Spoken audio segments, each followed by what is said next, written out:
Hey you guys, Roger Sullivan here. I wanted to talk to you a little bit today about your contact sphere. Now what is that? You know, when we think about contacts, we think about all the people we know, right?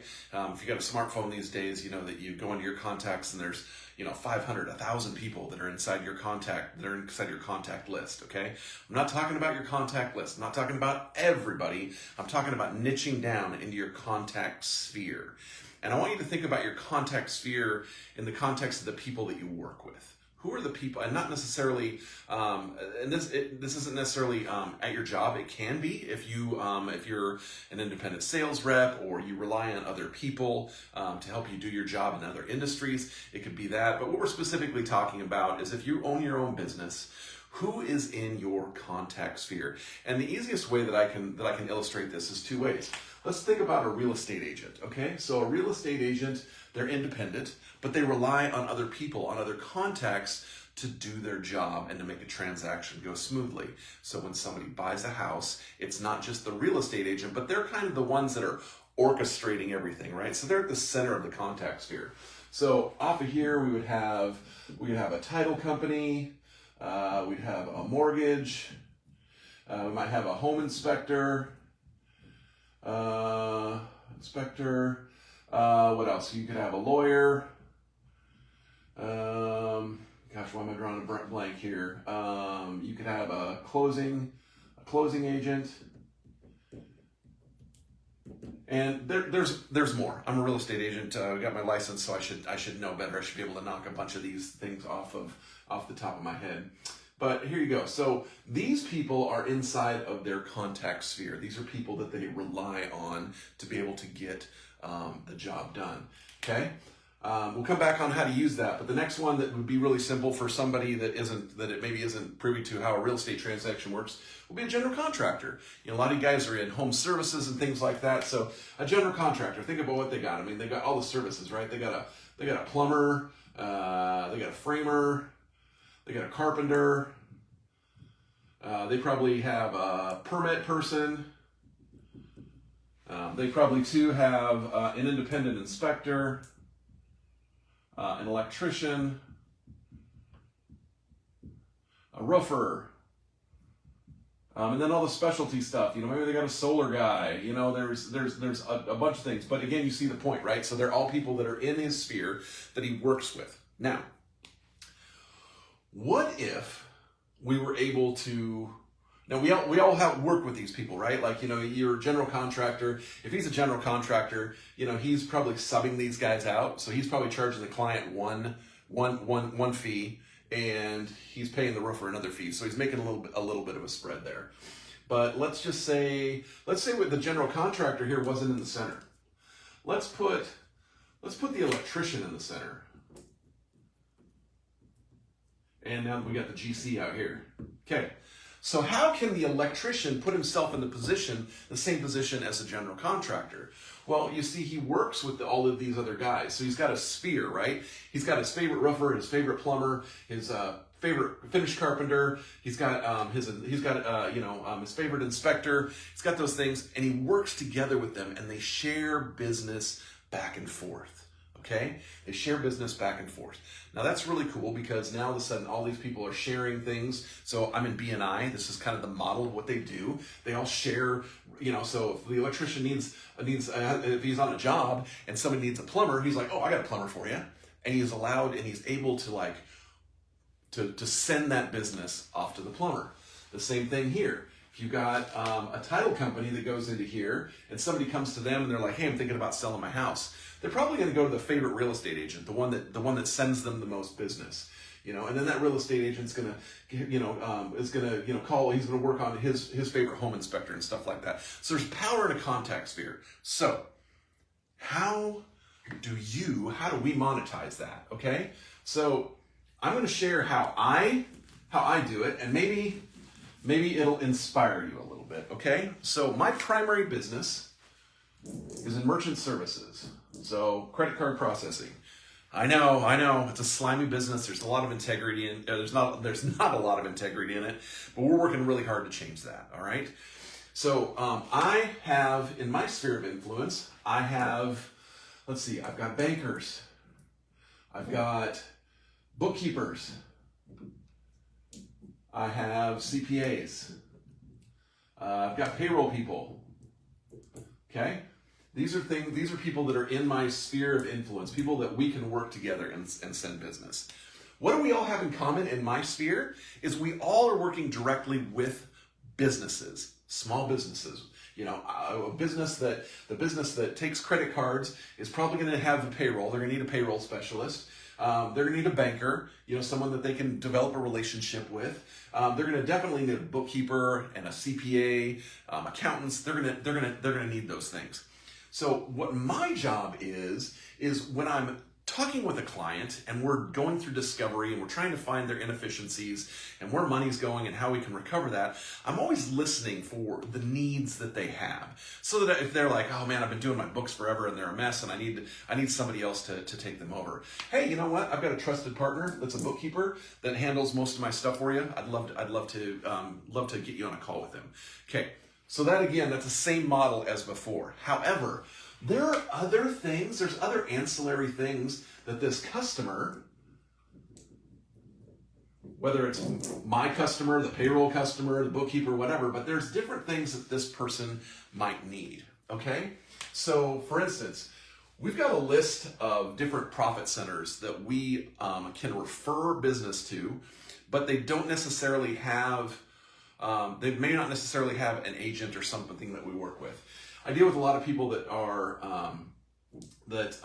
have other issues, right? So maybe they need healthcare, okay, or maybe they need attorney services, or let's see, what else do we have on there? You know, maybe they need some business funding. So I've got relationships with these other things too, but I've set these ones up in a way that I can get compensated. So I've set them up in a way that I've got agreements with some of these people in my sphere of influence that, hey, if I send you business, whether it's through an affiliate program or a referral fee or something like that, that actually give money back. So it's not just getting the referral. Now I'm getting the referral and I might get something back on it. It might be a free dinner. It might be $100. Who knows what it is? It can be anything. So that's kind of one way that we can monetize things. So now if I want to take myself, I'm just going to leave myself right there for this example. I have the ability to do the same thing to anybody in my sphere of influence. Now, if you happen to be in one of these things, I want you to pay really close attention to what I'm going to say here. So if you're a payroll, CPA, you're a bookkeeper, you're a banker, you're an accountant, this is something that's really cool. I can allow you to, when you refer me business, because I own my business, I am direct to the processors, I have a giant margin. I'm not like some of these other companies like Stripe or Heartland or anything that have this giant overhead of management that they have to pay, this machine that they have to go. I'm direct. I can do a lot of business, just my wife and I, right here in this office. We do a lot of business. But because I am direct, I have a lot of profit margin. And if somebody's giving me business, I don't have a salesperson to pay for me giving that referral. But for my strategic partners, the people in my sphere of influence that are strategic partners, that are fishing in the same pond that I am, that are having meetings with their clients, that are finding out their needs and listening to them, if it comes up and they say something about, you know, especially a bookkeeper at the end of the year, hey Roger, I'm just going through your books here. Let's go over your statement. You know, it looks like you spent about $17,000 in credit card and banking fees last year. Yeah, I know it's horrible, man. That my processor, you know, they're just sucking the life out of me. And then all of a sudden that bookkeeper goes, hey, I've got a trusted partner that helps companies just like yours save on all those fees. Actually, he's helped eliminate some of those fees for a couple people. Would you want to talk to him? Now, all of a sudden, that referral comes from somebody they know, like, and trust. Their bookkeeper, they're trusting with their money. They're going to trust him with a referral, and then that's it. And they get them to me. Now, I have the ability. So if I actually close, you know, Joe's Auto Shop, and it's a referral from that bookkeeper, I can give I give a 25% referral fee out of the residuals. So my business is every single month. There are people are processing credit cards and they're going through bank stuff every single month. For that referral, I give 25% of my profits back to that referral partner if we close their business. And that isn't just a one-time thing. That is residual. It is monthly. As long as that business is in business and processing with us, they're going to get a check from me every single month as a thank you for that closed business, because they brought it to me and I didn't have anything else. I wouldn't have had that business anything else.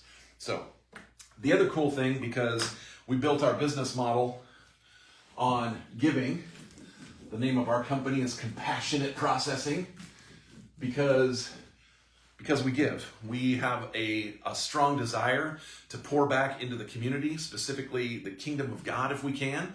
And so what we do is we take another 25%, so the same amount that we're paying to the referral partner, and we're going to give that to a church or a nonprofit of that business owner's choice.